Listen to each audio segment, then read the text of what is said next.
Hello and welcome back to all dear students, welcome to career planet. मैं शैली गुरवानी हमारे channel career planet में आपको welcome करती हूँ। चैप्टर हम पढ़ रहे हैं बच्चों इलेक्ट्रोकेमिस्ट्री यानी कि विद्युत रसायन।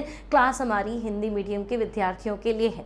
तो बच्चों इलेक्ट्रोकेमिस्ट्री में विद्युत रसायन में हमने पिछली क्लास के अंदर अगर डिस्कस किया तो हमने कहा कि हमने हाफ सेल और सॉल्ट ब्रिज। क्लास 1 की बात करें तो हमने देखा प्रथम अर्ध सेल है ना, ऑक्सीकरण अर्ध सेल, अपचयन अर्ध सेल, और दोनों को कनेक्ट करने के लिए हम यूज करते हैं सॉल्ट ब्रिज यानी कि लवण सेतु। इस कॉन्सेप्ट पे डेनियल ने जो सेल बनाया उसे हमने नाम दिया था डेनियल सेल। अब डेनियल सेल आपने पढ़ा था, जिंक इलेक्ट्रोड को ZnSO4 में रख दो, कॉपर इलेक्ट्रोड को कॉपर सल्फेट में रख दो, दोनों इलेक्ट्रोडों को वोल्ट मीटर से कनेक्ट कर दो, है ना, और दोनों सॉल्यूशंस जो है उन दोनों विलयनों को आप लवण सेतु से संपर्कित कर दो।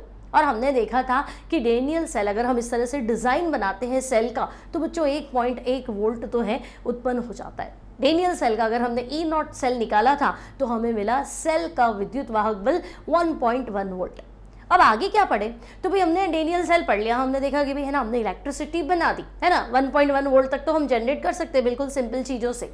अब डेनियल सेल है बच्चों विद्युत रासायनिक सेल, कैल्वेनिक सेल या वोल्टेक सेल का प्रकार है, मतलब वो अपनी रासायनिक ऊर्जा को विद्युत ऊर्जा में कन्वर्ट कर रहा है।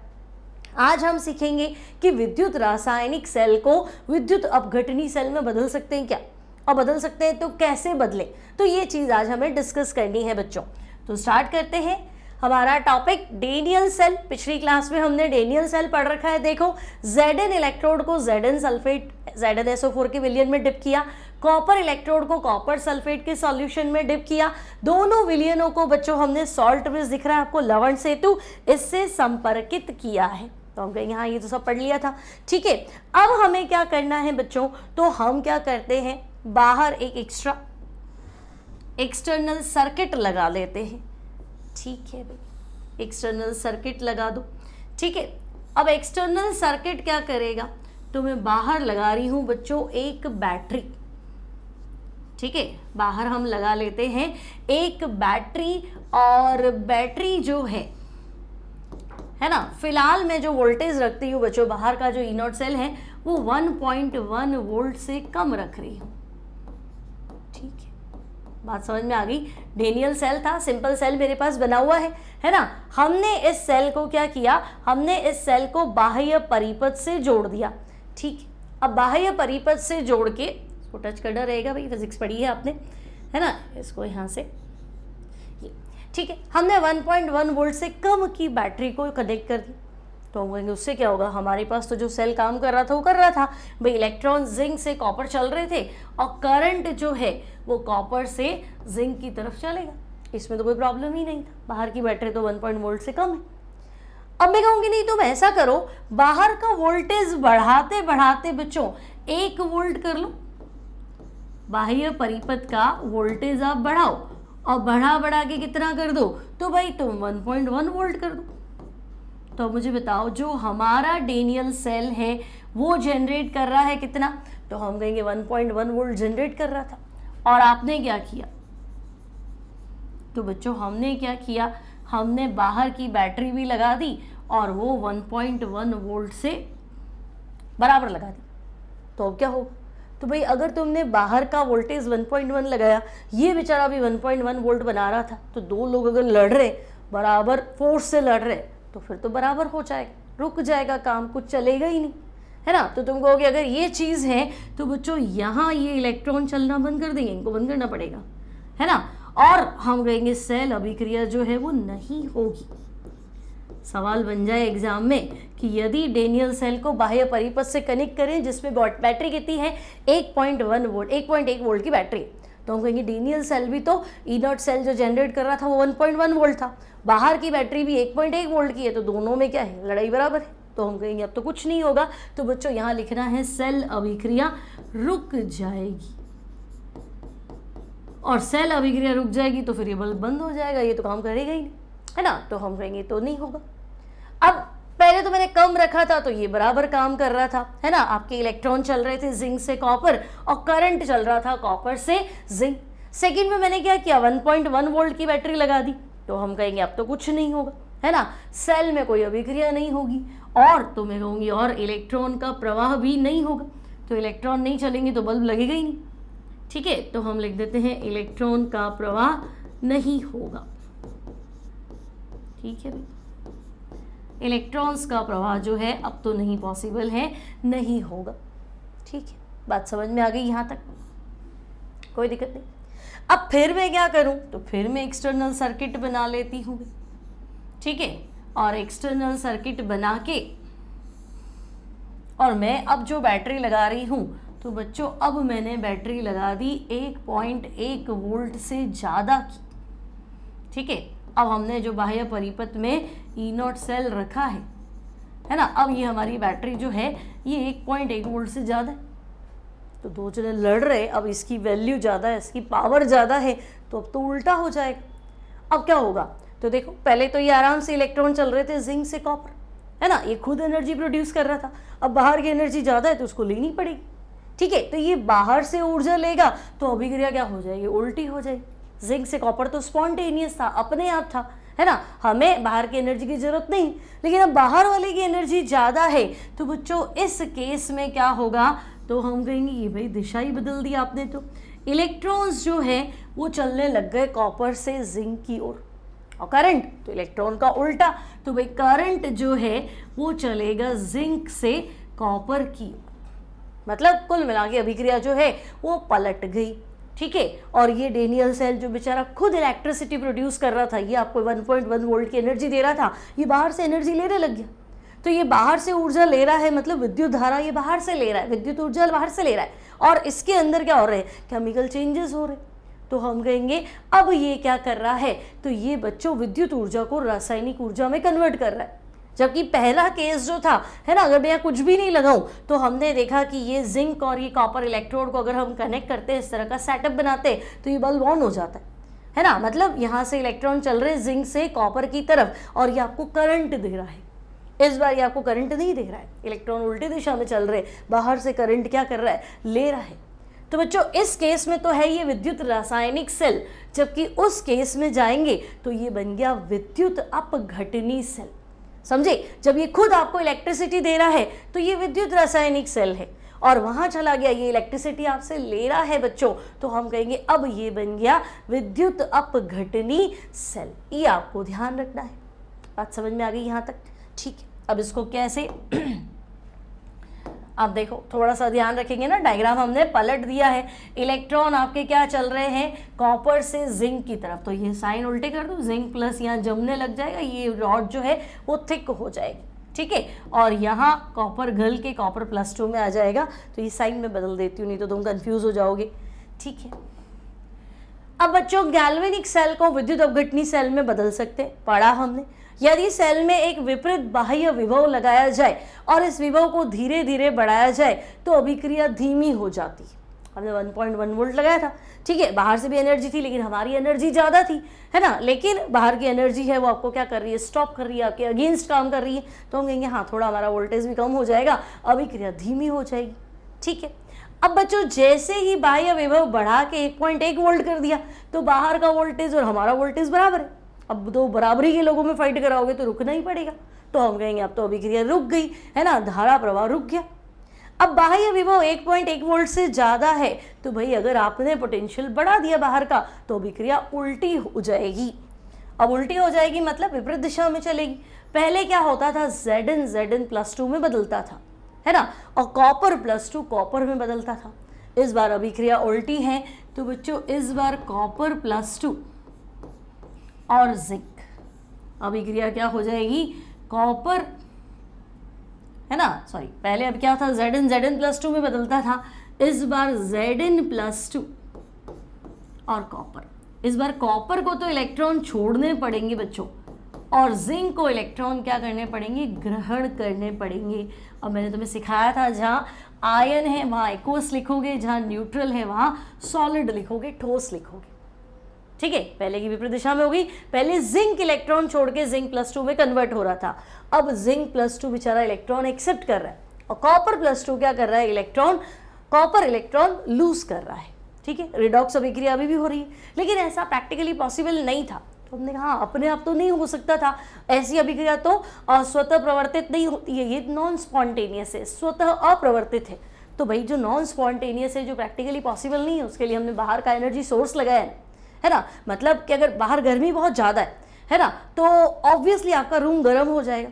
ये तो स्पॉन्टेनियस है कि हाँ अगर बाहर गर्मी है तो हम कहेंगे अंदर तो हीट आएगी, उसमें तो कोई दिक्कत, लेकिन मुझे तो अपना रूम ठंडा चाहिए, तो हम कहेंगे आप विपरीत दिशा में काम करना चाहते हो, तो अब रूम ठंडा चाहिए तो एसी लगा लो, है ना। एसी क्या करेगा, प्रोसेस को उल्टा कर देगा, तो आप बाहर से एनर्जी लेके प्रोसेस को उल्टा कर सकते हो। तो हम यही तो कर रहे हैं, अभिक्रिया विपरीत दिशा में कराने के लिए हमें क्या चाहिए था, बाहर से ऊर्जा चाहिए, और वो जितनी हमारे पास है उससे ज़्यादा, तो हमने बाह्य परिपथ में 1.1 वोल्ट से बड़ी बैटरी लगाई, बस इतनी सी बात है।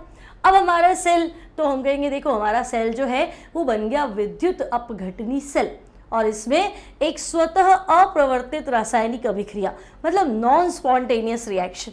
नॉन स्पॉन्टेनियस मतलब जो अपने आप नहीं हो सकती, ये अभिक्रिया कराने जाओगे तो नहीं होगी, लेकिन बाहरी सोर्स से जोड़ दोगे तो हो भी जाएगी, ठीक है। तो हम कहेंगे नॉन स्पॉन्टेनियस रिएक्शन प्रोसीड हो जाएगी, ठीक है। और बच्चों यह कार्य किसके द्वारा हुआ, तो हम कहेंगे यह कार्य बाह्य विद्युत विभव द्वारा किया जाता है ना। हमने बाहर जो बैटरी लगाई है एक्सटर्नल सर्किट में, वो इस रिएक्शन को क्या करेगा, तो हम कहेंगे भाई वो इस रिएक्शन को प्रोसीड करा दे, ठीक है। यानी हुआ क्या, तो हम कहेंगे अतः अब क्या होगा, तो बच्चों अतः अब कॉपर इलेक्ट्रोड, है ना, आप देखेंगे कॉपर इलेक्ट्रोड कॉपर +2 में कन्वर्ट हो रहा है, तो कॉपर इलेक्ट्रोड धीरे धीरे क्या हो जाएगा, गल जाए भाई, अगर सारे आयन दे देगा तो खत्म हो जाएगा, रॉड पतली हो जाएगी, है ना। तो कॉपर इलेक्ट्रोड इलेक्ट्रॉन्स त्याग कर कॉपर +2 आयंस बनाता है, तो हम कहेंगे हाँ भाई इस रिएक्शन में कुछ ऐसा ही हो रहा है, कॉपर इलेक्ट्रॉन छोड़ रहा है और क्या बना रहा है, कॉपर +2 आयन, जबकि जिंक +2 आयन, है ना, जिंक +2 आयन क्या होंगे, वो इलेक्ट्रॉन एक्सेप्ट कर रहे हैं और जिंक पे क्या हो जाएंगे, इकट्ठे हो जाएंगे, तो जिंक रॉड धीरे धीरे मोटी हो जाएगी, जो कि पहले गलने वाली थी अब मोटी हो जाएगी, विपरीत दिशा में हो गया, ठीक है। तो बच्चों जिंक +2 आयन इलेक्ट्रॉन ग्रहण करके या अपचयित होकर जिंक इलेक्ट्रोड पर इकट्ठे हो जाते हैं, बस इतनी सी बात है, जिंक इलेक्ट्रोड पर कलेक्ट हो जाते हैं, इकट्ठे हो जाते हैं, ठीक है। तो आपसे पूछे कि भाई आप डेनियल सेल को विद्युत अपघटनी सेल में बदलो, तो हम कहेंगे बदल देंगे, कब, जब बाहर की बैटरी 1.1 वोल्ट से क्या कर लोगी, ज़्यादा लगा दोगे, आपका काम हो जाएगा। रोक दो इसकी रिएक्शन, डेनियल सेल की जो रिएक्शन अपने आप चल रही है, आपने सेटअप किया ना, अभी तो काम कर रहा है, रोको, स्टॉप करो, तो स्टॉपिंग पोटेंशियल बाहर आप 1.1 वोल्ट की बैटरी लगा दो, रुक जाएगा आपका प्रोसीजर, और कंटिन्यू करो, लेकिन मुझे 1.1 वोल्ट से कम वोल्टेज चाहिए, इतना नहीं चाहिए, तो बाहर एक और बैटरी लगाओ जो 1.1 वोल्ट से छोटी हो, है ना, वो बार बार उसको क्या करेगी, विरोध करेगी, भाई आपकी एनर्जी तो खूब है, सामने कुछ है ही नहीं, तो फुल एनर्जी से काम कर रहे हो, सामने थोड़ा थोड़ा आपके मार्ग में रोड़ा आ गया, परेशान करने वाला आ गया, तो वो फुल स्पीड से तो नहीं करोगे। तो रिएक्शन स्लो करना चाहते हो तो 1.1 वोल्ट से छोटी बैटरी लगाओ, रोकना चाहते हो तो एग्जैक्ट 1.1 वोल्ट की बैटरी लगाओ, और उल्टा काम करना चाहते हो तो 1.1 वोल्ट से ज़्यादा की बैटरी लगाओ। क्लियर, पूरा कॉन्सेप्ट क्लियर है ना, डेनियल सेल का वर्किंग आपको समझ में आ गया, और विद्युत अपघटनी में कैसे बदलेंगे वो भी क्लियर। अब मैंने आपको समझाया था सेल विभव या सेल का विद्युत वाहक बल, तो हमने कहा था कि भाई जब दो इलेक्ट्रोड के बीच का विभवांतर या विभव का अंतर जब बाह्य परिपथ में कोई करंट पास नहीं होता, या बिल्कुल स्मॉल अमाउंट, लिटिल अमाउंट, अति सूक्ष्म मात्रा में क्या होता है भाई, करंट पास हो रही, ठीक है। क्योंकि जैसे ही हम सेल चालू करते हैं, है ना, सर्किट क्लोज करते हैं, जैसे ही बाहरी क्या बोलते हैं परिपथ में करंट पास होना स्टार्ट होता है तो पोटेंशियल ड्रॉप होता है, एकदम से गिरता है, थोड़ा सा कम हो जाता है, तो उसे हम बोलते हैं विभवांतर। और सेल विभव का बोलते हैं तो हम कहेंगे इनिशियल पॉइंट पे जब कोई करंट पास नहीं हो रहा था, मैक्सिमम जिसे हम बोलते हैं वो, ठीक है। तो अब आपसे सवाल पूछा जा सकता है कि भाई आप सेल विभव और विभवांतर में अंतर बताओ। तो बच्चों सेल विभव तो हमने पढ़ा है ना, सेल विभव क्या, तो सेल में उपस्थित दो इलेक्ट्रोडों के मध्य के विभव का अंतर जब सेल में कोई विद्युत धारा प्रवाहित न हो, अर्थात परिपथ खुला हो, सर्किट ओपन है, जैसे ही कुंजी लगाओगे सर्किट बंद करोगे तो क्या होगा, सेल में धारा प्रवाहित होना शुरू हो जाएगी और थोड़ा सा पोटेंशियल ड्रॉप होगा, विभवांतर थोड़ा सा कम हो जाए। तो एग्जैक्ट जब इनिशियल मापते हो तो सेल विभव, है ना, और करंट पास करते ही क्या हो जाएगा, थोड़ा सा पोटेंशियल ड्रॉप हो जाता है, तो उसे हम बोलेंगे विभवांतर। क्लियर है ना। सेल में उपस्थित दो इलेक्ट्रोडों के मध्य के विभव का अंतर, जब मध्य का विभव का अंतर लिख देते हैं ना, विभवांतर, जब सेल में कोई विद्युत धारा प्रवाहित ना हो, यानी कि सर्किट क्या है, तो हम कहेंगे सर्किट क्लोज है। और क्या हो सकता है, तो बच्चों ये तो मैक्सिमम ईएमएफ है, सेल विभव क्या है, अधिकतम विभव है ना। अब थोड़ा सा ड्रॉप होगा तो हम कहेंगे अधिकतम से थोड़ा सा क्या हो जाएगा, कम हो जाएगा, क्योंकि जैसे ही सर्किट क्लोज हुआ, परिपथ स्थापित हो गया, तो अल्प मात्रा में विद्युत प्रवाहित होने से वोल्टमीटर क्या करेगा, डिफ्लेक्शन शो करेगा। ठीक है, फिर सेल पोटेंशियल को, ईएमएफ को हम विभव मापी से मापते हैं और विभवांतर को हम वोल्टमीटर से मेजर करते हैं। ठीक है, अगर बोर्ड एग्जाम्स दे रहे हैं तो ये इंपॉर्टेंट है, ये आपको डिफरेंस पता होना चाहिए। नीट में भी इस तरह के क्वेश्चन आते हैं बच्चों, थियरी क्वेश्चन बना लेते हैं बहुत बार आपको उलझाने के लिए, तो उसे पूरी पूरी थियरी लिख देते हैं, कौन सा स्टेटमेंट सही है, कौन सा स्टेटमेंट करेक्ट है, तो पॉइंट्स आपको ये चाहिए। ठीक है, तो इंपॉर्टेंट है board exams as well as आपका नीट का एग्जाम, तो आप इसे ध्यान रखेंगे। अब हम आते हैं हमारे नेक्स्ट टॉपिक पे, और हमारा नेक्स्ट टॉपिक है बच्चों इलेक्ट्रोकेमिकल सीरीज, जिसे हम बोलेंगे विद्युत रासायनिक श्रेणी, या फिर हम बोलेंगे बच्चों मेटल रिएक्टिविटी सीरीज, धातु क्रियाशीलता क्रम। ठीक है, थोड़ी बहुत 10th क्लास में पढ़ी होगी है ना, 10th से हम थोड़ा सा डिटेल में पढ़ेंगे। 10th में थोड़े से मेटल्स होते हैं, 10-15 आपने याद किए होंगे, अब हम उससे थोड़े ज़्यादा मेटल्स को डिस्कस करेंगे। तो धातु क्रियाशीलता क्रम। ठीक है, अब आप क्या करो, पहले इसका एक जिंगल याद कर लो जो आपको हमेशा काम आएगा, है ना। कभी भी क्वेश्चन करोगे ना तो आपको बार बार कंपैरिजन करना पड़ेगा। अब कंपेयर करने के लिए क्या होता है, जैसे मैंने डेनियल सेल बताया, तो मैंने कहा भाई जिंक इलेक्ट्रोड है, कॉपर इलेक्ट्रोड है, मैं कनेक्ट कर रही हूँ, तो मैंने बोल दिया भाई जिंक की रिएक्टिविटी कॉपर से ज़्यादा है, तो जिंक ज़्यादा क्रियाशील है, मतलब जिंक इलेक्ट्रॉन छोड़ेगा, और इलेक्ट्रॉन तो जिंक से कॉपर चलेंगे। तो ये मैंने आपको बता दिया, आपने याद कर लिया कि ठीक है जिंक ज़्यादा क्रियाशील है, कॉपर कम क्रियाशील है। लेकिन हर बार कौन बताएगा, मान लो मैंने कॉपर आयरन का इलेक्ट्रोड लगा दिया, निकल कैडमियम का लगा दिया, जिंक कॉपर का, जिंक आयरन का, ऐसे तो बहुत सारे कॉम्बिनेशंस बन सकते हैं, फिर हर बार कैसे पता हो। तो हम क्या करते हैं, इलेक्ट्रोकेमिकल सीरीज जो है वो याद कर लेते हैं। ठीक है, धातु की क्रियाशीलता का क्रम है ना, और ये सीरीज जो है बच्चों ये एसआरपी का बढ़ता क्रम है।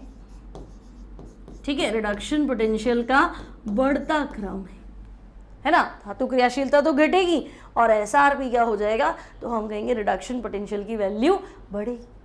ठीक है, अब आप ऐसे लिख दो, धातु क्रियाशीलता का घटता क्रम, ज़्यादा रिएक्टिव है उसको हम ऊपर लिख लेंगे और कम रिएक्टिव है वो नीचे आ जाएगा। अब जिंगल क्या है, जिंगल कैसे याद करना है, तो बच्चों जिंगल आप याद रखेंगे लेकर। ठीक है, ले मतलब लिथियम, कर मतलब पोटेशियम, लेकर बारात सर पर, काना मांगे आलू, का मतलब कैल्शियम, ना मतलब सोडियम, लेकर बारात सर पर, काना मांगे मतलब मैग्नीशियम है बच्चों, काना मांगे आलू, मंजन कर, मन और जन तो तुमने पकड़ लिया होगा, मन मतलब मैंगनीज, जन मतलब जिंक, कर मतलब सीआर, केआर दिमाग में मत लाना, केआर आपका क्रिप्टन है, वो इनर्ट गैस है, जबकि मैं यहाँ बात कर रही हूँ मेटल की। तो सीआर धातु है ना, क्रोमियम, केआर तो हो ही नहीं सकता था, तो सीआर। ठीक है, तो बच्चों लेकर बारात सर पर, काना मांगे आलू, मंजन कर फकीर। तो बच्चों फकीर मतलब Fe और Cd, आयरन और कैडमियम। ठीक है, कोनी संत प्रभु, तो को मतलब कोबाल्ट, नी मतलब निकल, संत आ गया होगा दिमाग में, संत मतलब एसिन, टिन, और प्रभु मतलब पीबी। तो लेकर बारात सिर पर, काना मांगे आलू, मंजन कर फकीर, कोनी संत प्रभु, हाइड्रोजन। ठीक है, जिसका एसआरपी रिडक्शन पोटेंशियल हमने माना है 0। भाई हम कैसे कंपेयर करें, तो हमने इसका एसआरपी मान लिया है 0। अब इसके साथ साथ हमने दूसरे इलेक्ट्रोड्स को कनेक्ट करके और पोटेंशियल यानी विभव को मेजर किया है। ठीक है भाई, एसआरपी हाइड्रोजन का 0, आपने हाइड्रोजन से ज़्यादा क्रियाशील को आगे रखा है, क्योंकि आपने पहले ही लिखा मेटल रिएक्टिविटी का घटता क्रम, डिक्रीजिंग ऑर्डर, मतलब हाइड्रोजन के इधर वाले हाइड्रोजन से ज़्यादा क्रियाशील है और हाइड्रोजन के उधर जो रख रही हूँ वो हाइड्रोजन से कम क्रियाशील है। अब इसके बाद क्या, तो बच्चों इसके बाद याद रखेंगे छापा। अब ये छापा, तो C मतलब कॉपर, कॉपर +2 कॉपर में बदलना है, H मतलब मरकरी, A मतलब सिल्वर, P मतलब प्लैटिनम और वापस A मतलब गोल्ड। यहाँ Au +3 Au में बदलेंगे, उसका पोटेंशियल बताया है। ठीक है भाई, याद हो गया, याद कर लेंगे, है ना, गुनगुना लेंगे गाने की तरह। बहुत बार जो गाने होते हैं साउथ इंडियन फिल्मों के, है ना, तमिल वगैरह के, तो वो भी तो याद करते ही हो, तो इसको भी वही समझ के याद कर लो। ये तो फिर भी थोड़ा सा हिंदी में है। ठीक है, ये बच्चों अगर ये याद हो गया ना तो तुम्हारी बहुत सारी समस्याएं अपने आप सॉल्व होने लग जाएंगी। नहीं तो बार बार वैल्यू देखने जाओगे तो बहुत दिक्कत आएगी। बार बार तुम्हें SRP की वैल्यू चाहिएगी, कैलकुलेशन में तो फिर भी चाहिएगी, है ना, लेकिन यहाँ से तुम अपना आंसर बता पाओगे कि हाँ सेल बनेगा कि नहीं बनेगा, मैं सेल डिज़ाइन करूँ कि ये सेल डिज़ाइन नहीं करूँ। बहुत बार ऐसा आएगा कि ये सेल सही है कि नहीं, तो वैल्यूज़ की जरूरत नहीं है। अगर आपको सीक्वेंस पता है तो आप बता दोगे, क्योंकि आपको क्रियाशीलता पता है, अब आपको इलेक्ट्रॉन का फ्लो पता है। अब अगर आपको इलेक्ट्रॉन का फ्लो पता है तो आपको पता है जो ज़्यादा क्रियाशील है वो एनोड और कम क्रियाशील है वो कैथोड। तो आप चेक कर लो, वो कह रहा है इसका एनोड बनाओ इसका कैथोड बनाओ, अपनी सीक्वेंस में रख के चेक कर लो, है ना। सीक्वेंस में जो पहले आ रहा है वो एनोड है और बाद में आ रहा है वो कैथोड है। कैसे, तो अभी बताऊंगी। ठीक है, तो इससे आपका काफ़ी सारी समस्याएं जो है वो दूर होने वाली। याद हो गया होगा अब तक। लेकर बारात सर पर, का ना मांगे आलू, मंजन कर फकीर, कोनी संत प्रभु हाइड्रोजन, जिसका SRP है 0 और उसके बाद में है छापा, मतलब copper, mercury, silver, platinum and gold. याद करना है। ठीक है, चलो आगे बढ़ते हुए इसको कैसे स्टडी करें। तो देखो बच्चों, सबसे पहले लेकर मतलब सबसे मोस्ट रिएक्टिव मेटल जो है। अच्छा, ये हम रिडॉक्स अभिक्रियाओं के लिए पढ़ रहे हैं ना। अपचयन विभव का जो डेटा है ये हमेशा एक्वस सॉल्यूशन, ये जो मान बता रही हूँ ना, ये जलीय विलयन में बता रही हूँ, गैसीय अवस्था में नहीं बता रही हूँ, क्योंकि अभी तुम्हारे दिमाग में आएगा अरे मैंने तो पीरियोडिक टेबल में ऐसा पढ़ा, आपने तो उल्टा बता दिया। बिल्कुल, पीरियोडिक टेबल में आपने गैसियस स्टेट की बात की थी, हम रिडॉक्स अभिक्रियाओं की बात कर रहे हैं और वो जलीय विलयन में ही होनी है। ठीक है, तो वहाँ एक हाइड्रेशन एंथैल्पी का फैक्टर भी काम करता है, उसके अकॉर्डिंग हमारे पास ये डेटा है और प्रैक्टिकली प्रूव डेटा है तो फिक्स है, वैल्यूज फिक्स रहेंगी। ठीक है, तो बच्चों पहला है लेकर में लिथियम, कर मतलब पोटेशियम, बारात मतलब बेरियम, सर मतलब स्ट्रोंशियम, पर से कुछ नहीं है, काना मतलब कैल्शियम और सोडियम, मांगे मतलब मैग्नीशियम, आलू यानी एल्यूमिनियम, लेकर बारात सर पर काना मांगे आलू, मन मतलब मैंगनीज। ठीक है, जन मतलब जिंक, मंजन कर सिया, फकीर Fe CD, कोनी तो बच्चों कोबाल्ट और निकल, संत प्रभु एसएन और Pb, और उसके बाद आता है हमारे पास हाइड्रोजन। और फिर मैं कह रही हूँ छापा मतलब बच्चों कॉपर, सिल्वर, गोल्ड, छापा मतलब कॉपर, मरकरी, ठीक है, फिर सिल्वर, प्लैटिनम और गोल्ड। ठीक है, CHAPA, हाँ छापा हो गया। ठीक है, अब बच्चों हमने ऐसा माना है कि हाइड्रोजन का जो पोटेंशियल है, रिडक्शन पोटेंशियल, यानी H+ अगर H2 में बदले तो हम इसकी वैल्यू 0 मान लेते हैं। हमने एक इलेक्ट्रोड भी तैयार किया है जिसे बोलते हैं स्टैंडर्ड हाइड्रोजन इलेक्ट्रोड, मानक हाइड्रोजन इलेक्ट्रोड, या NHE, नॉर्मल हाइड्रोजन इलेक्ट्रोड। ठीक है, तो हमने उसको इसलिए बनाया क्योंकि हमने हाइड्रोजन का SRP, रिडक्शन पोटेंशियल, अपचयन विभव माना है 0। ठीक है भाई, इसका पोटेंशियल 0 है, मतलब ये इलेक्ट्रॉन ले चाहे इलेक्ट्रॉन छोड़े, पोटेंशियल 0। अब इसके ऊपर के ज्यादा रिएक्टिव है बच्चों, है ना, मतलब इन सबका जो SRP है वो नेगेटिव है।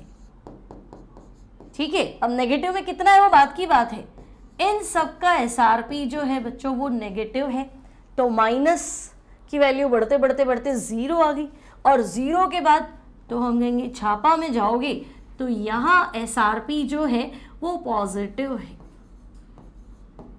ठीक है, और बच्चों SRP तो सिखाया था क्लास 1 में, रिडक्शन पोटेंशियल, इलेक्ट्रॉन ग्रहण करने के लिए विभव। ठीक है, तो हम कहेंगे अच्छा भाई इलेक्ट्रॉन एक्सेप्ट करना चाहते हो, यानी आप कह रहे हो ई नॉट एम प्लस एन जो है वो एम में बदल रहा है, इलेक्ट्रॉन एक्सेप्ट हो रहा है। अब अगर मैं कहूँ कि भाई हाइड्रोजन के ऊपर वालों का पोटेंशियल नेगेटिव और हाइड्रोजन के नीचे वालों का पोटेंशियल पॉजिटिव, ठीक है। अब बच्चों ये नेगेटिव वैल्यू जो है घटते घटते घटते नेगेटिव में वैल्यू क्या हो गई 0 और फिर बढ़ गई तो क्या हो गई पॉजिटिव, ठीक है। तो सर्वाधिक नेगेटिव मान जो मिलेगा वो मिलेगा लिथियम, है ना, E naught L I plus L I. Lithium की इलेक्ट्रॉन ग्रहण करने की क्षमता तो पोटेंशियल मिनिमम है, देखो माइनस में, -3.05, मतलब इलेक्ट्रॉन लेना बहुत ही मुश्किल है। जबकि अगर मैं कॉपर की बात करूं, थोड़े बहुत डेटा आपको याद हो तो अच्छी बात है, E not copper plus 2 copper फटाफट कॉपर प्लस 2 में बदल जाएगा, पोटेंशियल क्या है 0.34। आगे आने इसी क्लास में पढ़ोगे, आने वाली क्लास में क्या इसी थोड़े टाइम बाद में पढ़ोगे कि ई नॉट की वैल्यू अगर पॉजिटिव है मतलब अभिक्रिया हो जाएगी, और ई नॉट की वैल्यू नेगेटिव है मतलब अभिक्रिया फॉरवर्ड तो नहीं होगी, उल्टा भले ही करा सकते हो।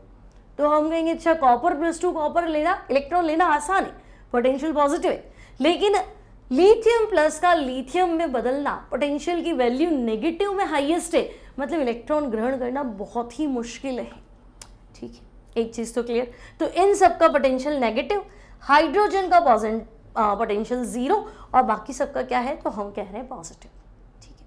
अब बच्चों हमने जो ये सीक्वेंस तैयार किया है ये है धातु क्रियाशीलता क्रम। तो एक जनरल बात बताओ कि भाई धातु मतलब इलेक्ट्रॉन लूज करना, मेटल क्या होता है इलेक्ट्रॉन लूज करना, और नॉन मेटल क्या होता है अधातु क्या इलेक्ट्रॉन एक्सेप्ट करना। तो हम कहेंगे हाँ धातु मतलब तो इलेक्ट्रॉन लूज करना, तो जब उसकी इलेक्ट्रॉन त्यागने की क्षमता है तुम एसआरपी दे रहे हो, इलेक्ट्रॉन ग्रहण करने की क्षमता, तो हम कहेंगे जब त्यागने की क्षमता तो ग्रहण करने की क्षमता तो होगी नहीं, बड़ी मुश्किल हो गई। तो हमने लिखा है ना नेगेटिव, नेगेटिव से घटते घटते हम 0 पे पहुंचे ना, ठीक है। मतलब ये तो इलेक्ट्रॉन हरगिज ही ग्रहण नहीं करेगा, ये इससे थोड़ा मुश्किल है, मतलब इससे थोड़ा इजी है। हालांकि इलेक्ट्रॉन तो ये भी ग्रहण नहीं करेगा, बट 2 ढीठ लोग हैं ना, तो ज़्यादा ढीठ कौन है ना, मतलब लिथियम प्लस कभी भी लिथियम में नहीं बदलेगा, पोटेंशियल इतना ज़्यादा क्या है नेगेटिव है, ठीक है। तो एसआरपी का मान तो हम कह रहे हैं बढ़ रहा है, देखो माइनस से 0 फिर प्लस, तो माइनस से 0 आए प्लस है तो बढ़ रहा है ना, तो हम कहेंगे हाँ इस टेबल को तो देख के लग रहा है कि भाई एसआरपी का मान बढ़ रहा है, ठीक है। इलेक्ट्रोकेमिकल सीरीज लिख दूं, ईसीएस है ना, शॉर्ट में ईसीएस बोल रहे हैं। ईसीएस में अप टू डाउन, ऊपर से नीचे जाने पे हम बात कर रहे हैं, ठीक है। एक बार लिख रही हूं मैं इसको, सारे डेटा अप टू डाउन की बात चल रही है, ठीक है। तो हम कह रहे हैं एसआरपी का मान बढ़ता है, समझ में आया बच्चों, सबसे ऊपर नेगेटिव फिर 0 और फिर हम कह रहे हैं अच्छा पॉजिटिव। अब धातु की क्रियाशीलता तो घट रही है, देखो तुम्हें लग रहा है माइनस से आप प्लस जा रहे हो था, तो बच्चे इलेक्ट्रॉन लेने की क्षमता बता रहा है, इलेक्ट्रॉन लेने की क्षमता बढ़ रही है, तो धातु मतलब तो इलेक्ट्रॉन त्यागना होता है, तो इलेक्ट्रॉन त्यागने की क्षमता क्या हो रही है घट रही है। तो हम कहेंगे ओके एसआरपी का मान बढ़ रहा है, इसका मतलब इलेक्ट्रॉन त्यागने की क्षमता, तो हम कहेंगे इलेक्ट्रॉन त्यागने की क्षमता तो भाई घट रही है, ठीक है।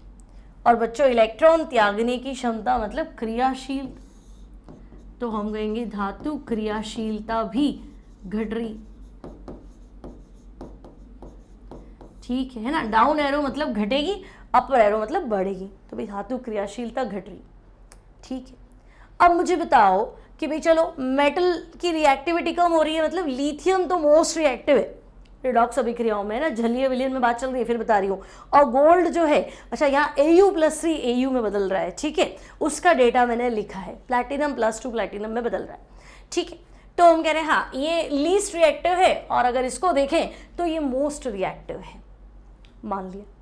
अगर मैं तुम्हें कहूँ कि अपचायक क्षमता, ध्यान से सुनना मेरी बात, अपचायक है ना, रिड्यूसिंग एजेंट, रिड्यूसिंग स्ट्रेंथ, तो अपचायक मतलब अपचयन करने वाला, तो बच्चों दूसरे का अपचयन करना चाहते हो, खुद का तो ऑक्सीकरण होगा, खुद को तो इलेक्ट्रॉन छोड़ने पड़ेंगे, क्लियर। वापस सुनो, अपचायक क्षमता, रिड्यूसिंग स्ट्रेंथ, अपचयन करने वाला, तो बच्चे अपचयन सामने वाले का करना है, खुद का नहीं, अपचयन करने वाला है ना, चाय पिलाने वाला तो सामने वाले को चाय पिलाएगा ना, खुद तोड़ना पिएगा, ठीक है, तो हम कहेंगे अच्छा अपचयन करने वाला, सामने वाले को वो चाहता है कि मैं रिड्यूस करूँ, उसका अपचयन करूँ, तो सामने वाले को इलेक्ट्रॉन पकड़ाओगे तो खुद तो छोड़ने पड़ेंगे, तो हम कहेंगे सेल्फ ऑक्सीडेशन, खुद का इलेक्ट्रॉन त्यागना। तो भाई आपने अभी तो लिखा इलेक्ट्रॉन त्यागने की क्षमता घटती है, यानी सीक्वेंस में तुम जैसे जैसे आए तो बच्चों अपचायक क्षमता, धातु की अपचायक क्षमता तो तुम्हें लिखना है घटती है,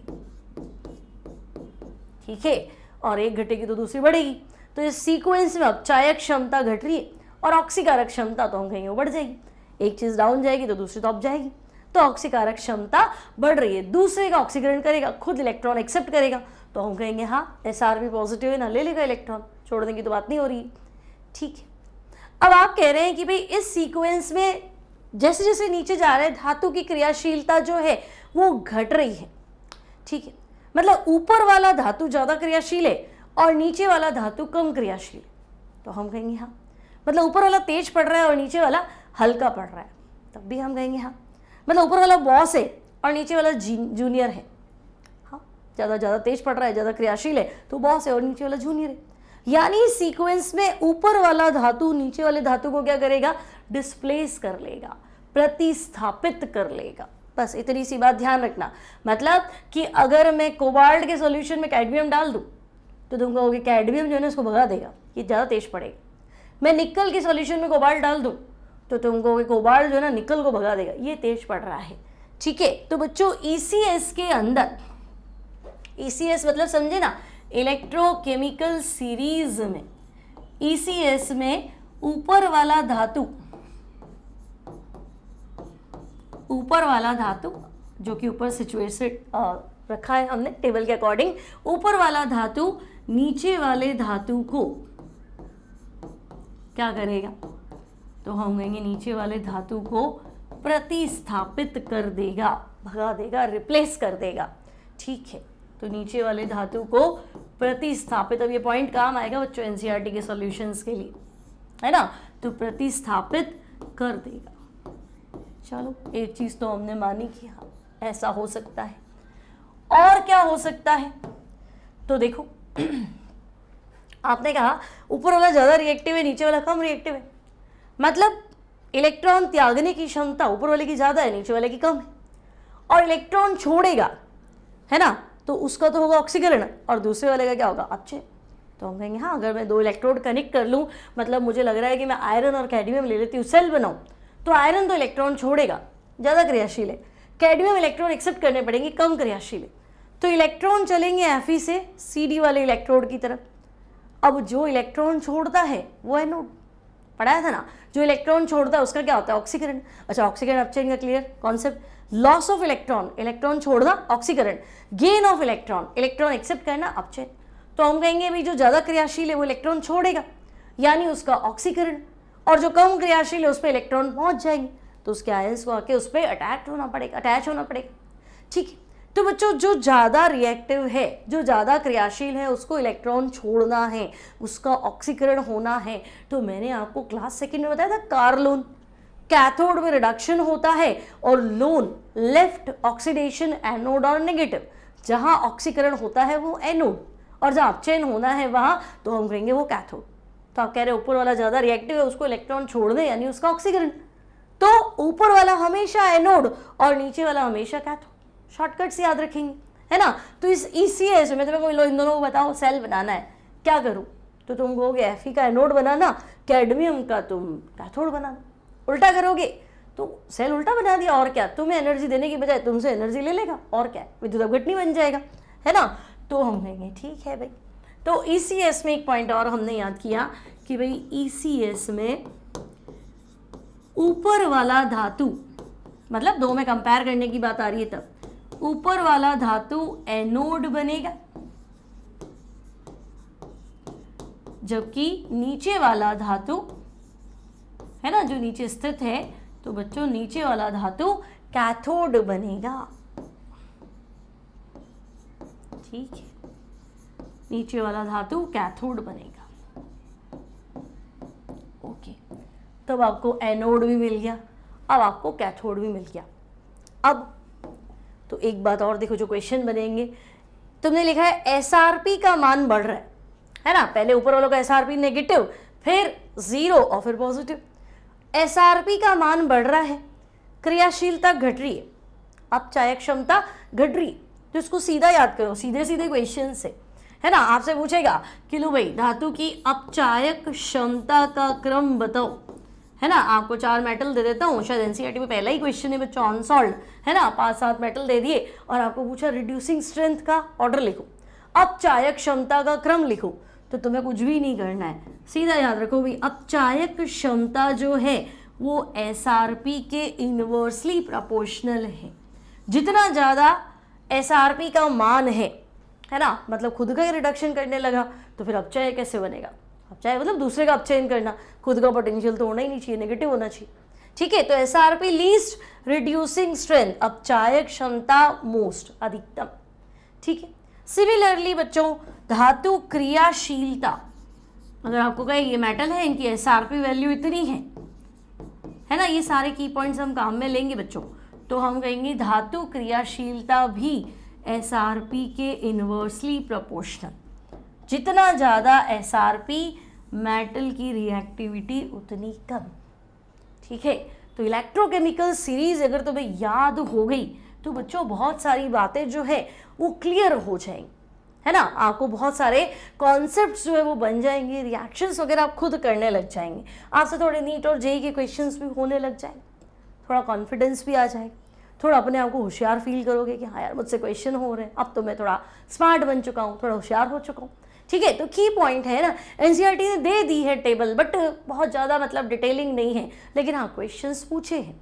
अब मैंने यहाँ पे सिर्फ है ना मेटल लिखे, उसे तो प्रॉपर रिएक्शंस लिखी कि भाई MnO4 माइनस को Mn+2 में बदल रहा हूँ, है ना, E0 इतना आ रहा है।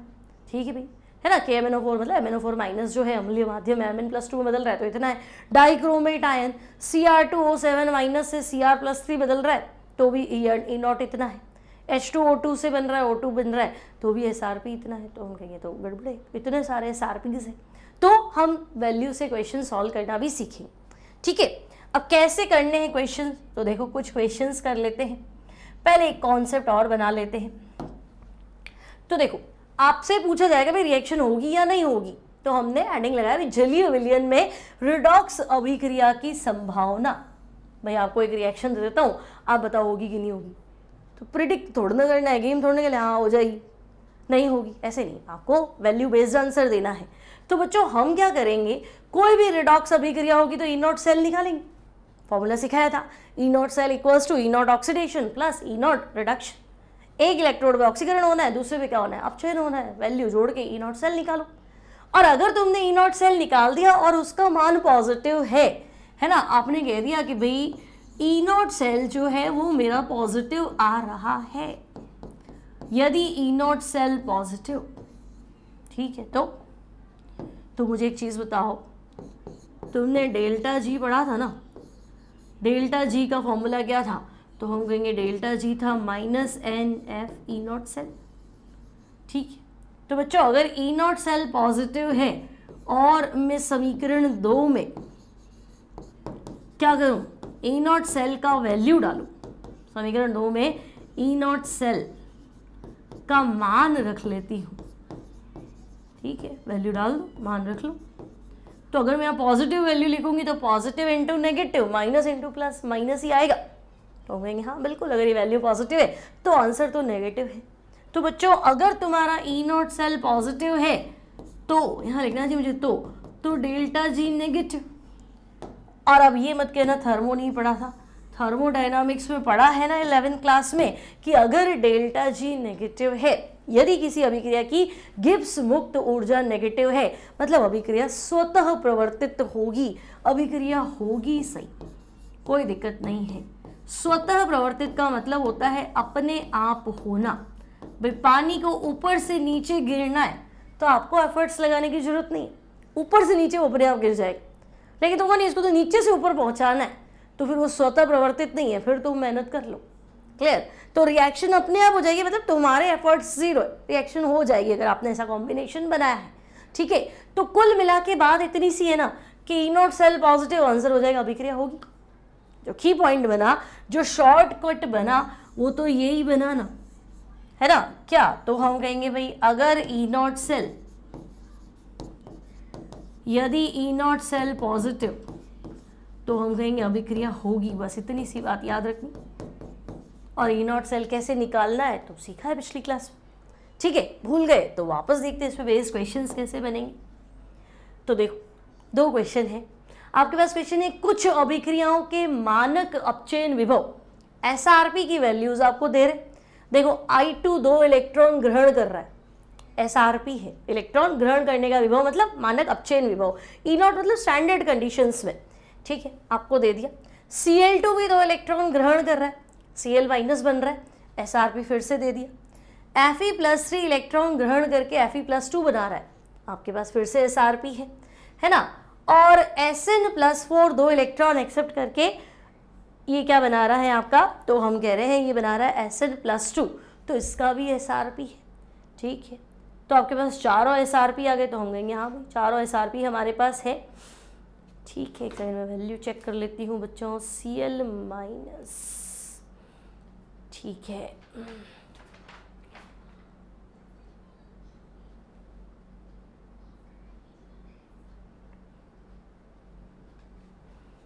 ठीक है। तो हमारे पास 4 SRP है, ओके, क्वेश्चन तो करेक्ट है। अब आपसे पूछा है कि आप ज्ञात कर लो, पहला सवाल है I2 KCl में से Cl2 को प्रतिस्थापित करेगा कि नहीं करेगा, मतलब ये अभिक्रिया होगी कि नहीं होगी, ये होगी कि नहीं होगी। तो पहले पे आते हैं, I2 काम में तो तुम्हें I2 लेना है, KCl में से Cl2 मतलब अगर KCl है इसकी अभिक्रिया में I2 से कराऊं तो ये कहना चाह रहा है क्या ये Cl2 को बाहर निकालेगा, तो मैं यहाँ 2 कर देती हूँ। तो भाई अगर ये Cl2 को बाहर निकाले तो इसको खुद को क्या बनना पड़ेगा, तो हम कहेंगे कि इन शॉर्ट ये पूछ रहा है भाई ये रिएक्शन हो सकती है क्या, आप तो जवाब दे दो, समझे। I2 KCl में से Cl2 निकालेगा क्या, तो Cl2 निकलेगी तो I2 खुद क्या बनेगा, तो हम कहेंगे Ki बनेगा। तो ये पूछ रहा भाई ये अभिक्रिया होगी कि नहीं होगी। और हम तो हमारा फॉर्मूला लेके बैठे कि हमारा फॉर्मूला था E naught cell equals to E naught oxidation plus E naught reduction. अपचयन विभव और ऑक्सीकरण विभव को जोड़ दो और आंसर दे दो। अब बोलो होगी कि नहीं, तो हम कहेंगे भाई रिडॉक्सी तो है, चेक कर लेते, एक इलेक्ट्रॉन छोड़ेगा दूसरा इलेक्ट्रॉन एक्सेप्ट करेगा, उसमें क्या डरना, ठीक है। तो देखो यहाँ Cl माइनस है और यहाँ Cl2 है और यहाँ I2 है और ये I माइनस है, तो भाई Cl माइनस Cl2 में कन्वर्ट हो रहा है, Cl माइनस था वो Cl2 में कन्वर्ट हो रहा है, मतलब इलेक्ट्रॉन छोड़ रहा है, यानी उसका ऑक्सीकरण हो रहा है। तो हम कहेंगे भाई ऑक्सीकरण में तो ये अभिक्रिया बन रही है Cl माइनस Cl2। और अपचयन में इलेक्ट्रॉन ग्रहण कौन कर रहा है, तो हमने कहा पहले I2 है उदासीन न्यूट्रल, लेकिन अब I माइनस बन रहा है, तो भाई I2 I माइनस में कन्वर्ट हो रहा है, ठीक है। अब चेक कर लो ये होना है कि नहीं होना है। तो बच्चों Cl माइनस Cl2 में बदल रहा है, तो अभिक्रिया 2, लेकिन अभिक्रिया 2 तो कह रही है Cl2 Cl माइनस में बदल रहा है। अभिक्रिया 2 क्या कह रही है, क्लोरीन 2 इलेक्ट्रॉन ग्रहण कर रहा है, Cl माइनस बना रहा है। हम कह नहीं ऐसा नहीं चाहिए, हमें चाहिए Cl माइनस Cl2 में बदल रहा है। तो भाई अब तुम क्या कहोगे, भाई साइन बदल दो, है ना, साइन बदल दो, आपको उल्टा चाहिए, आपको क्या चाहिए ऑक्सीकरण विभव, इसने दे रखा है अपचयन विभव, तो साइन चेंज कर देंगे, सिखाया था। तो हम कहेंगे अच्छा 1.36 माइनस कर देते हैं, और I2 I माइनस में बदल रहा है, तो I2 का अपचयन हो रहा है, अपचयन विभव दे रखे, I2 I माइनस में बदल रहा है, तो हम कहेंगे ओके पोटेंशियल पॉजिटिव 0.54। अब ले देखे ई नॉट सेल की वैल्यू, तो मुझे लग रहा है नेगेटिव ही आएगी, है ना। 1.36 में से क्या करो, तो 1.36 में से 0.54 को माइनस कर दो, ठीक है। तो 1.36 में से 0.54 माइनस करोगे तो 0.82 आ जाएगा क्या, ठीक है। 13 में से 5 कम होंगे, हाँ 0.82 आ जाएगा। तो मुझे बताओ कि मुझे वैल्यू से मतलब नहीं है, मुझे तो सिर्फ साइन से मतलब है। जैसे पूछा ये काम होगा कि नहीं होगा, तो साइन से काम चल जाएगा। तो मैं कह रही नहीं भाई ई नॉट सेल तो नेगेटिव है, और अगर ई नॉट सेल नेगेटिव है तो फिर तो नहीं होना है, पहले ही लिख दिया था मैंने, है ना, कि अगर गलती से भी ई नॉट सेल पॉजिटिव आया तो ई नॉट सेल पॉजिटिव आया तो अभिक्रिया होगी, और अगर नेगेटिव आ गया तो फिर नहीं होगी, है ना, ये तो क्लियर है। तो हम कहेंगे नहीं भाई ये ई नॉट सेल तो आप लिया है नेगेटिव, तो बच्चों चूंकि ई नॉट सेल का मान नेगेटिव है ना, यानी तो हम कहेंगे यानी अभिक्रिया नहीं होगी, सपने मत देखो, अतः यह अभिक्रिया नहीं होगी, सीधी सी बात है। और ये प्रेडिक्शन नहीं है ना, प्रेडिक्ट नहीं किया है, संभावना नहीं बताई है, हमने कैलकुलेट किया है कि हाँ देख लो हमारे पास वैल्यूज है और वैल्यूज तो ये कह रही है काम नहीं होना है, मतलब ये काम आपको नहीं करना है, ठीक है।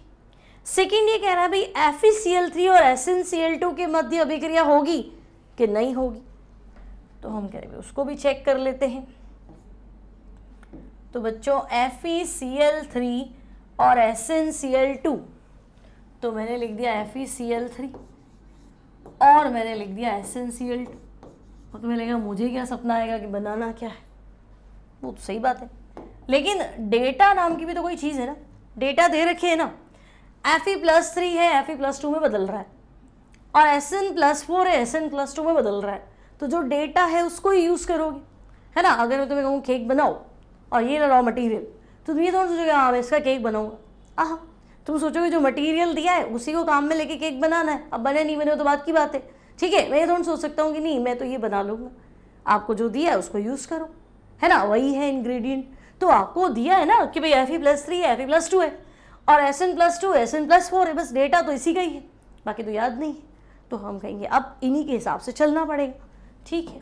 तो FeCl3 और SnCl2, तो बच्चों यहाँ Fe+3 है ना, और SnCl2 में Sn क्या है, तो हम कहेंगे +2, और क्वेश्चन के हिसाब से Sn+2 है और दूसरा Sn+4 है, और Fe+3 और दूसरा क्या है Fe+2 है। तो ले देके आपके पास जो अभिक्रिया बनाने के लिए वो कह रहा है कि Fe तो Cl2 में बदल दो और Sn Cl4 में बदल दो, क्योंकि यहाँ Fe+2 है और यहाँ Sn+4 है, बस इतनी सी बात है। तो हम कहेंगे अच्छा भाई ये अभिक्रिया, अब हमारे को तो एक ही फॉर्मूला आता है और हमारा फॉर्मूला है E naught cell equals to E naught oxidation plus E naught reduction, हमारा फॉर्मूला तो वही है। अब बच्चों E naught cell equals to, तो ई नॉट ऑक्सीडेशन इलेक्ट्रॉन छोड़ कौन रहा है, तो देखो +2 से +4, 2 से 4, इलेक्ट्रॉन छोड़ने पे क्या होता है पॉजिटिव ऑक्सीडेशन स्टेट बढ़ती है, तो हम कहेंगे हाँ पहले 2 इलेक्ट्रॉन छोड़ रखे थे अब इसने 4 इलेक्ट्रॉन छोड़ दी, 2 एक्स्ट्रा छोड़ दी, तो भाई ये तो हो रहा है ऑक्सीडेशन, ठीक है।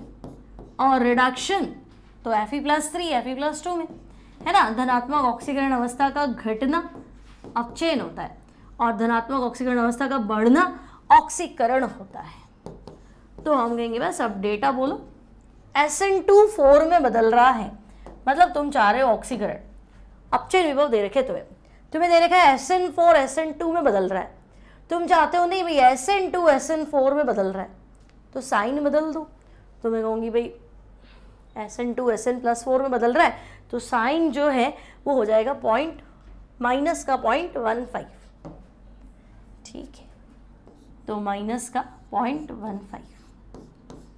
अब तुम चाह रहे हो Fe+3 Fe+2 में बदल रहा है, चेक कर लेते, अपचयन ही चाह रहे, तो भाई Fe+3 Fe+2 में बदल रहा है, डेटा है आपका 0.76 और साइन चेंज नहीं करूँ ना, मुझे अपचयन विभव चाहिए था और अपचयन विभव दे रखा है, ठीक है। तो बच्चों ये हो गया 0.76, तो आंसर तो किसी भी कंडीशन में नेगेटिव नहीं लग रहा है ना, 71 और कितना हो गया 61 हो गया क्या, 0.61 वोल्ट, ठीक है भाई। तो हम कहेंगे ये तो वैल्यू क्या आ गई बच्चों, तो वैल्यू आ गई आपकी पॉजिटिव।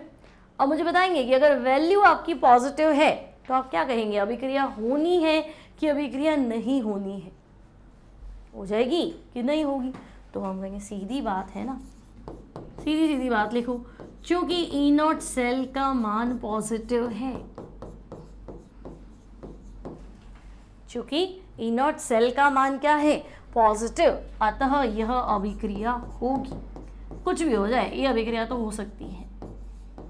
जबकि इसके पहले वाली थी तो भाई उसमें ई नॉट सेल नेगेटिव था तो वो रिएक्शन नहीं होनी थी, ये आपकी रिएक्शन प्रोसीड हो जाएगी, कोई टेंशन नहीं है, चलो शांति हो जाएगी। तो अब और पूछ लिया आपसे कुछ सवाल। अब आपसे पूछा है क्या FeSO4 को निकल के पात्र में रखा जा सकता है? ECS के अकॉर्डिंग बता दो, या फिर वैल्यू दे देगा, वैल्यू के अकॉर्डिंग बता दो। अब वैल्यू मतलब तुम्हें पोटेंशियल देना पड़ेगा इसको। अगर ये तुम्हें दे दे E0 Fe+2 Fe+3, अपचयन विभव देता है ना, सॉरी उल्टा लिख दो, Fe+3 Fe और E0 निकल+2 निकल। ठीक है, न्यूट्रल लेना पड़ेगा। ये वैल्यूज इसको देनी पड़ेगी अगर वैल्यू में क्वेश्चन पूछ रहा है। कैसे करना है मैं बताती हूँ। वैल्यू तुम्हें देगा, इतनी सारी याद नहीं होती है। ठीक है, तो हम कहेंगे अच्छा FeSO4 है ना, यहाँ पे Fe+2 आएगा बच्चों, समझे? FeSO4 Fe+2 SO4 -2, तो Fe की ऑक्सीकरण अवस्था +2 आएगी। ठीक है, अब आपसे पूछा FeSO4 को निकल के पात्र में रख दूं, तो बच्चे FeSO4 का विलयन है ना। क्वेश्चन थोड़ा ठीक करना चाहिए, इसको FeSO4 विलयन बोलना चाहिए। मैं यहाँ एक्वस लिख देती हूँ। ठीक है, ठोस अवस्था में भी होता है, ग्रीन कलर का पाउडर देखा होगा लैब में। तो भाई FeSO4 में Fe+2 आयन है, पात्र तुम्हारे निकल का है। ठीक है, अब अगर मुझे रखना है तो इन दोनों को आपस में रिएक्शन नहीं करनी चाहिए, और नहीं रखना है तो फिर रिएक्शन हो जाएगी तो मैं नहीं रखूंगी वैसे भी। जैसे हम भाई लोहे के बर्तन में दही नहीं जमाते, दही की नेचर क्या होती है, तो हम कहेंगे दही तो खट्टा है ना, अम्ल है। अब अम्लीय प्रकृति है तो वो एच आयन छोड़ेगा, है ना, और आपका मेटल जो है वो रिएक्टिव है, तो फिर मेटल जो है वो घुल के आपके इसके अंदर आ जाएगा, दही के अंदर आ जाएगा, है ना, और गड़बड़ हो जाएगी, रिएक्शन हो जाएगी। बहुत सारी चीज़ें हमें पता ही है। तांबे के बर्तन में हम नहीं रखते हैं, दूध नहीं रखते हैं, है ना, क्योंकि आपस में रिएक्शंस हो जाती है। तो मुझे यही तो देखना है कि भाई अगर इन दोनों के बीच में अभिक्रिया हो गई तब तो मैं नहीं रखूंगी, और नहीं हुई तो मैं रख लूंगी, सीधी सी बात है ना। तो हमने कहा भाई अगर अभिक्रिया होनी होती तो FeSO4 में Fe+2 था और यहाँ निकल था, है ना। अब क्या होगा, ये इलेक्ट्रॉन छोड़ देंगे, ग्रहण कर ले, इससे ज़्यादा तो क्या। तो हम कहेंगे अगर निकल+2 बन गया मतलब वो तो विलयन में आ गया, और Fe बन गया तो बर्तन जो है उस पर लोहा जम जाएगा। ये अभिक्रिया मुझे चाहिए, लेकिन इसके लिए मैं कहूँगी मुझे E0 की वैल्यूज़ दे दो। तो बच्चों E0 वैल्यूज़ तो तुम्हें देगा, इसके बिना तुम करोगे कैसे। एक बार मैं आपको E0 वैल्यूज़ चेक करके बताती हूँ। हाँ, तो E0 वैल्यूज़ है Fe+2 Fe की तो -0.44 और इसका है -0.25। ठीक है, तो मैं चेक कर लेती हूँ।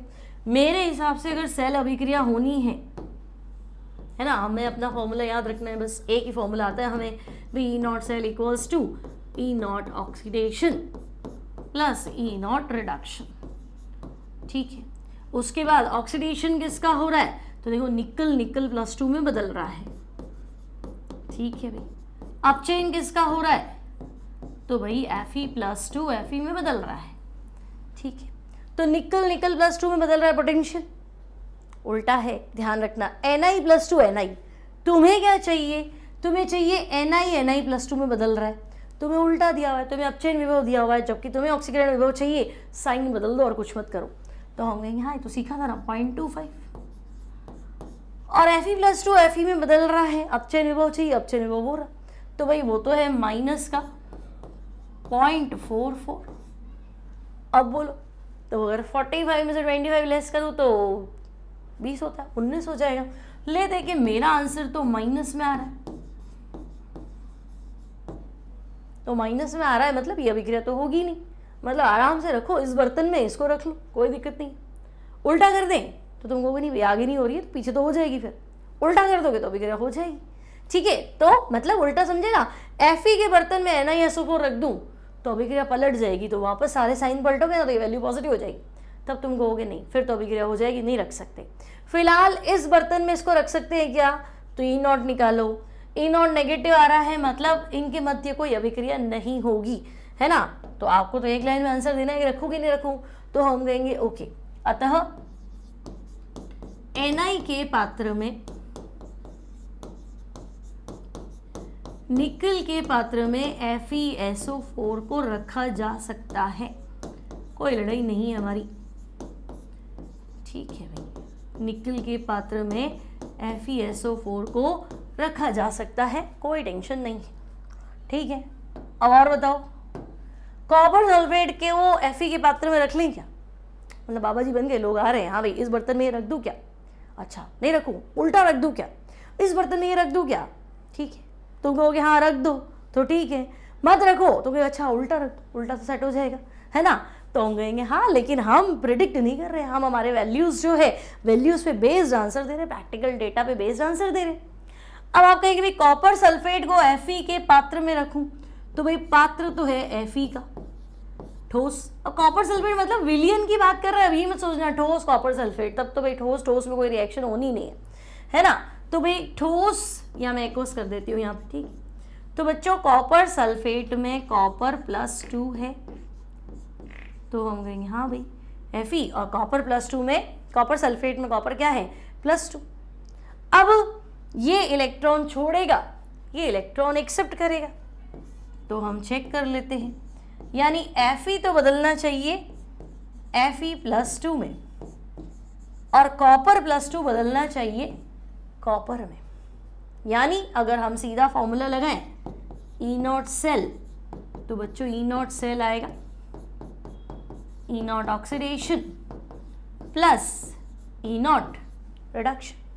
अब ऑक्सीकरण किसका हो रहा है? तो Fe+2 में जा रहा है ना, तो हम कहेंगे E0 Fe+2। और अब चेन किसका हो रहा है? तो हम कहेंगे कॉपर +2 कॉपर में बदल रहा है, ठीक है। अब E0 कॉपर, कॉपर +2 तो हमें याद भी था, है ना, हमने डेनियल सेल पढ़ा था ना। E0 कॉपर +2 कॉपर की वैल्यू तो थी 0.34 वोल्ट, और E0 Fe+2 Fe की वैल्यू अभी लिखिए, देखो ऊपर माइनस का 0.44 वोल्ट। तो हम कहेंगे हाँ, अब चेक कर लो दिक्कत क्या है, ठीक है भी चेक कर लेते। तो Fe+2 में बदलना है, हम चाह रहे हैं ऑक्सीकरण, विभव तो तुम्हें रिडक्शन पोटेंशियल देगा, तो साइन बदलना है, तो हम कहेंगे माइनस की जगह 0.44 प्लस का, और कॉपर +2 कॉपर में बदलना है, बदल दो, तो 0.34। तो भाई ये तो जुड़ गया क्या, 7 और 8, 0.78 वोल्ट, सही है ना। Fe+2 में बदल रहा है, साइन चेंज कर दिया, और कॉपर +2 कॉपर में बदल रहा है, तो तुम चेक कर लो। तो बच्चों अब हम कहेंगे भाई हमारा आंसर तो है वो आ गया पॉजिटिव।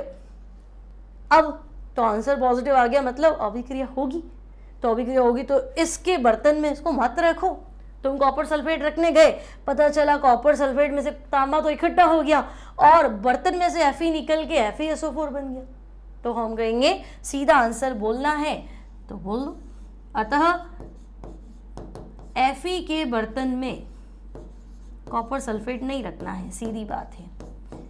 Fe के बर्तन में कॉपर सल्फेट नहीं रखा जा सकता। रीज़न, तो भाई E0 सेल की वैल्यू पॉजिटिव आ चुकी है, और E0 सेल पॉजिटिव आ चुका है मतलब गड़बड़ शुरू हो गई, दोनों आपस में क्या कर लेंगे, अभिक्रिया कर लेंगे, ठीक है। ये क्लियर, समझ में आ गया है ना, ECS समझ में आ गई। पहले आज मैंने तुम्हें सिखाया डेनियल सेल, विद्युत रासायनिक सेल, उसको तुम बदलो विद्युत अवगट्टी सेल में। फिर मैंने तुम्हें सिखाया इलेक्ट्रोकेमिकल सीरीज, विद्युत रासायनिक श्रेणी, पूरा सीक्वेंस के यूज है ना, इसमें बहुत सारे क्वेश्चन है, अटम शटम अनाप शनाप क्वेश्चन है, थक जाओ इतने क्वेश्चन मिलेंगे, लेकिन कॉन्सेप्ट क्लियर तो सब कुछ क्लियर, ठीक है। फिर मैंने आपको सिखाया कि भाई possibilities of redox reactions, redox अभिक्रियाओं की संभावना, जलीय विलयन में अभिक्रियाएं होनी है कि नहीं होनी है, कुछ नहीं करना। E0 सेल पॉजिटिव है तो होना है, और E0 सेल नेगेटिव है तो अभिक्रिया नहीं होनी है। आई होप आपको सब कुछ समझ में आ रहा है ना बच्चों। डे 1 से ना पहले लेक्चर से पाओ दूसरे पे, और दूसरे से आओ तीसरे पे, चैप्टर थोड़ा इजी लगने लगेगा। अगली क्लास में डिस्कस करने जाएंगे नर्न्स्ट इक्वेशन और उस पर बेस्ड न्यूमेरिकल प्रॉब्लम्स। तो मिले अगली बार, साथ में बने रहेंगे, ठीक है। Till then take care, good bye and keep practicing, keep studying.